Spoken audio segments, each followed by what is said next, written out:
All right. All right, everyone, let's dive into some literacy routines. And the first one is one of my favorites, and that's shared reading. In Comprehensive Literacy for All, Erickson and Copenhaver cite Ezel and Justice and define shared reading as the interaction that occurs between an adult and a student as they look at and read a book together with the intention of enhancing the student's language and literacy skills. How perfect is that for teaching communication? And for our most complex students, shared reading has been such a powerful tool. Again and again, it gives teachers and students that context, that routine with that physical book right in front of you that offers an abundance of opportunities to communicate.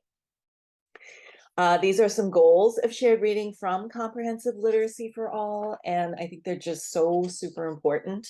Uh, Erickson and Copenhaver write that the goals of shared reading are to increase student engagement and interaction during the shared reading experience and encourage students to take the lead in these interactions and gain competence and confidence.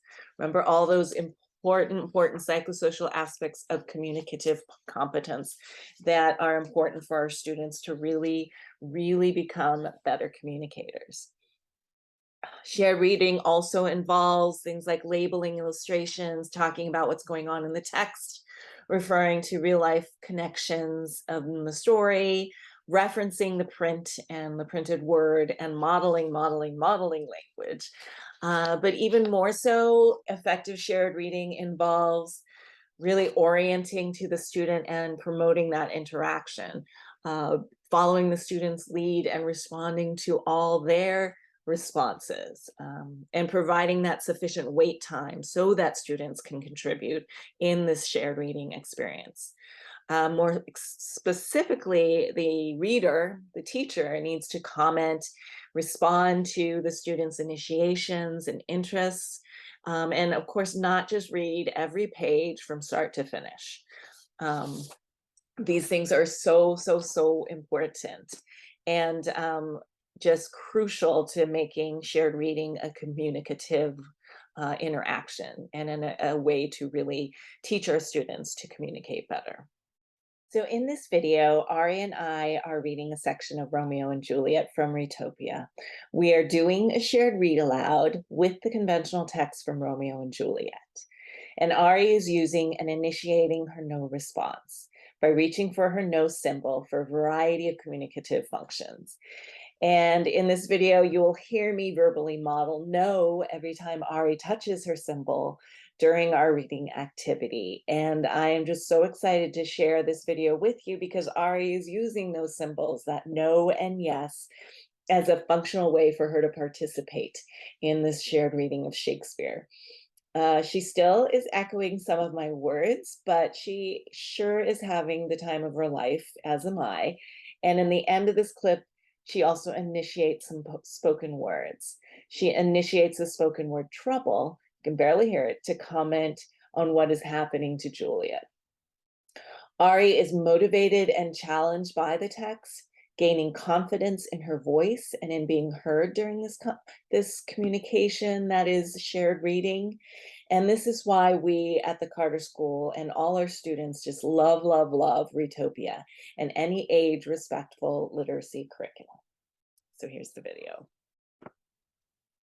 And then he said, "Have you seen your Juliet this morning?" he asked Paris. "No," Ari says. "She's still in her room, but I will tell her to hurry along."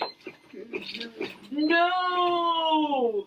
But Paris was the first one to find Juliet in her bed, and he tried to wake her up. But she did not move. Yeah, he said, "Get up! Wake up, Juliet, wake up!" But Juliet lay in her bed as still as death.